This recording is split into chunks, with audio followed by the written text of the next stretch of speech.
কবর হচ্ছে কঠিন জিনিস। আজ নসিহত জলসা যতই শুনুন শুনে কাম হবে না যদি আল্লাহ পাকের বিধান। আল্লাহ পাক বলেছেন ইন্নাস সালাতা কানাত আলাল মুমিনিনা কিতাবাম মাওকুতা, নিশ্চয় আমি আল্লাহ নির্ধারিত সময়ে মানুষের জন্য নামাজকে আমি ফরজ করে দিয়েছি।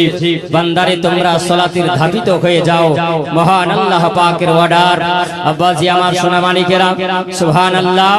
আমার নবী যখন এই কবর সম্পর্কে আমার নবী বলেছিলেন, আমার নবী বলছে জানো মানুষ যখন ইন্তেকাল করে যায়, মারা যখন যায়, সুবহানাল্লাহ, তারপরে মানুষের ওই মানুষ যখন ইন্তেকাল করে যায়, ইন্তেকালের পরে আমরা কি করি? এলান করি না?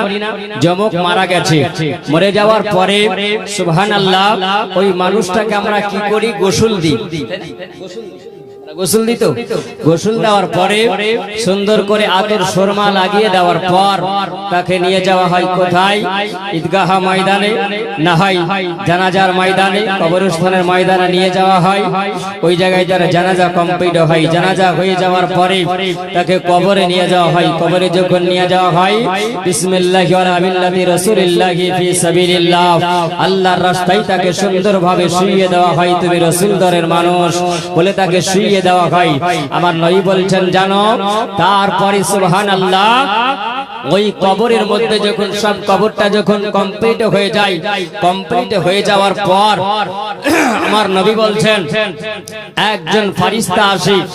শরহে সুদূর হযরত আল্লামা সিদ্দিক রাহমাতুল্লাহ আলাইহি এই কিতাবের মধ্যে লিখছেন, বলছেন যে সুবহানাল্লাহ ওই কবরের মধ্যে একটি ফেরেশতা আসে। ফেরেশতাটা হলো ভয়ঙ্কর চেহারা, তার চোখগুলো হবে নীল বরণের চোখ হবে, আর নাকটা বড় হবে, লম্বা হবে, দাঁতগুলো বড় বড় হবে। সুবহানাল্লাহ যখন ওই ফেরেশতা কবরের মধ্যে যখন আসে, তখন কবরে যখন আসে কবরের মাটিগুলো ভূমিকম্পের মতন কাঁপতে আরম্ভ করে, এত বিকট আওয়াজ হয়ে যায়। কবরবাসীকে জীবিত করা হয়। যখন জীবিত করা হয় ওই ফেরেশতা চলে আসার পরে ওই ফেরেশতা তাকে জিজ্ঞাসা করে, বলে ও আল্লাহর বান্দা, বলো আল্লাহ পাক তোমাকে পৃথিবীকে রেখেছিল। আল্লাহর কোরআন ওঠান, আল্লাযী খালাকাল মাউতাল হায়াতা লিয়াবলুয়াকুম আইয়ুকুম আহসানু আমাল ওয়া হুয়াল আজিজুল গফুর। আল্লাহ পাকের কোরআন সাক্ষী দেয়, বলে বান্দা বান্দীরা তোমরা শুনে নাও, আমি আল্লাহ তাআলা তোমাদেরকে আমি আল্লাহ সৃষ্টি আমি আল্লাহ করেছি। বান্দারে আমি আল্লাহ তোমাদেরকে এই যে পৃথিবীতে আমি আল্লাহ পাঠিয়েছি, বান্দা আমি আল্লাহ তোমাদেরকে আমি আল্লাহ হায়াত আমি আল্লাহ দান করেছি। আমি আল্লাহ তোমাদের মওত আমি আল্লাহ দিয়েছি। জোরে বলুন সুবহানাল্লাহ। আল্লাহ পাক রব্বুল আলামিন বলে বান্দারে তোমরা ওই হায়াতি অবস্থাতে যখন তোমরা পৃথিবীতে থাকবে বান্দা, আমি আল্লাহ তোমাদেরকে পাঠিয়েছি। মা খালাকতুল জিন্না ওয়াল ইনসা ইল্লা লিয়াবুদুন।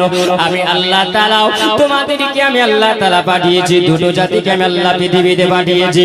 একটা হলো জিন জাতি, একটা হলো মানব। একটা হলো মানুষ আর একটা হলো জিন। আমি আল্লাহ ওই দুটো জাতিকে আমি আল্লাহ সৃষ্টি করলাম। আমি আল্লাহ তাআলা তোমাদেরকে একমাত্র আমার উপাসনা আরাধনা কৃতজ্ঞতা জ্ঞাপন করার জন্য আমি আল্লাহ পাঠিয়েছি।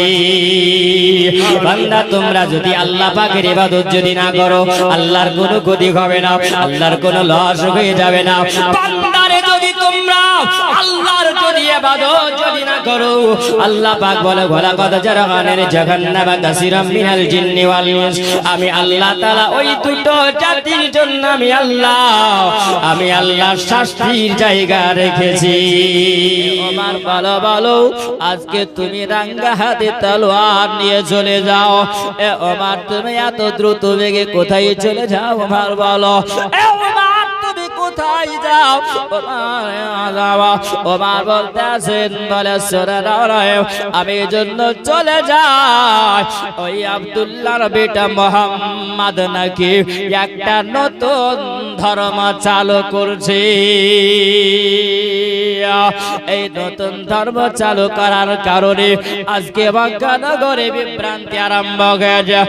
কারণ আমরা সূর্যের পূজা করি, আমরা দেব দেবীর আমরা পূজা করি, আমরা পাথরের পূজা করি, মর্তার আমরা পূজা করে নিও। আজকে যখন তারা কালমা পড়বে আর মানুষ মুসলমান হবে, আমাদের ধর্মতে লাথি মেরে দেবে। এই জন্য আব্দুল্লাহর বেটা মুহাম্মদকে আর রাখবো না, তাকে নাঙ্গা তলোয়ার দিয়ে কতল করে দেওয়া। নাই বলছে বলে ওমর একটু দাঁড়িয়ে যাও ওমর, তবে তুমি আমার নবীর গর্দান ওড়াবে, আমার নবীর গর্দানকে তুমি উড়াইয়া দিবে, আমার নবীকে তুমি কতল করবে না। যিনি বলেন দুজাগানের বাদশা রাহমাতাল লিল আলামিন, আল্লাহ তাআলা আমার নবীকে পৃথিবীতে রাহমাতাল লিল আলামিন করে আল্লাহ পাঠিয়েছেন। আমা আরসালনাকা ইল্লা রাহমাতাল লিল আলামিন। আমার নবী মুস্তাফার গর্দানটাকে ঘোরানোর জন্য ঘুমার তুমি চলে যাও। শোনো আমি তোমাকে বলে যাই, আবার নবীর গর্দান উড়ানোর আগে ওমর তুমি শুনে নাও, আমার যে একটা বকরি দেখতে পাও, আবার যে একটা ছাগল তুমি দেখতে পাও, এই ছোট্ট ছাগলের বাচ্চা যদি আজকে তুমি গর্দানটা যদি তলোয়ার দিয়ে উড়াইয়া দিতে পারো, আলাদা যদি করে দিতে পারো ওমর, তাহলে জানবো তুমি আমার নবীর গর্দান উড়াতে পারবে। ওমর বলছে এটা কোনো ব্যাপার হলো, এটা কোনো ব্যাপার, তলোয়ার দিয়ে এটা ছাগলকে কতল করতে হবে, একটা ছাগলের মাথা কাটতে হবে, এটা কি অসম্ভব না সম্ভব বলেন? আবার ওমরে ফারুকে আযম ওটা বলল যে এটা কি সম্ভব হবে না, এটা তো সম্ভব হতে পারে, কারণ এই জন্য একটা ছাগলের বাচ্চার মাথা আলাদা করতে হবে, এটা তো কোন আসানের কাজ, এটা তো মুসিবতের কাজ হবে। ওমরে ফারুকে আযম তিনি বললেন আমি ওই সময় আমি তলোয়ার খানাকে বের করলাম, আমি তলোয়ারটাকে বের করে দেওয়ার পরে আমি যখন ছাগলটার দিকে আগালাম, আমি বকরিটার দিকে আগায়া যাই, আমি বকরিটার দিকে আগিয়ে গিয়ে যেমনি তলোয়ার খানা মারব, সঙ্গে সঙ্গে যেন বকরিটা পিছনে পিছায়া গেল। যেমনি পিছনে পেছায়া যাওয়া ওই সমাতে যেন নাই বলতে আসি, বলে ওমর আজকে তুমি একটা ছাগলের বাচ্চার মাথাটা আলাদা করতে পারো না, আজকে তুমি দেখো বলে এমন অবস্থা হয়েছে তোমার শরীরটা ঘেমে যায়। এ ওমর আজকে তুমি ছাগলের বাচ্চার যদি মাথাটা আলাদা করতে না পারো, বলো বলো একটা জানুয়ারে আজকে যদি তুমি আলাদা যদি করতে না পারো, মাথা যদি আলাদা না করতে পারো, তাহলে বলো বলো আমার নবীর মাথা কেমন করে আলাদা করে, আমার নবী মুস্তাফার গর্দান তুমি কেমন করে কাটবে? ওমরে ফারুকে আযম ওমরকে বলতে আছে বলে ওমর শুনে নাও, আবার নবীর দরবারে পড়েছে ওমর তুমি কি তোমার বাড়ির খবরটা রেখেছ? তোমার বাড়ির খবর কি তুমি রেখেছো? ওমর বলছেন বাড়ির খবর কি রাখবো?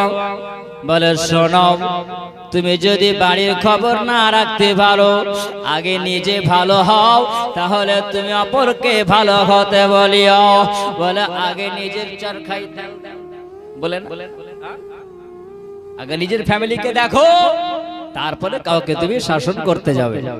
ভগবান তোমার ভাই বহিন কলমা পড়ে নবীর মধুমাখা কলমা পড়ে মুসলমান হয়েছে, ভগবান তাহলে আগে ওদেরকে সাইজ করতে হবে, তারপরে কাউকে সাইজ করতে হবে।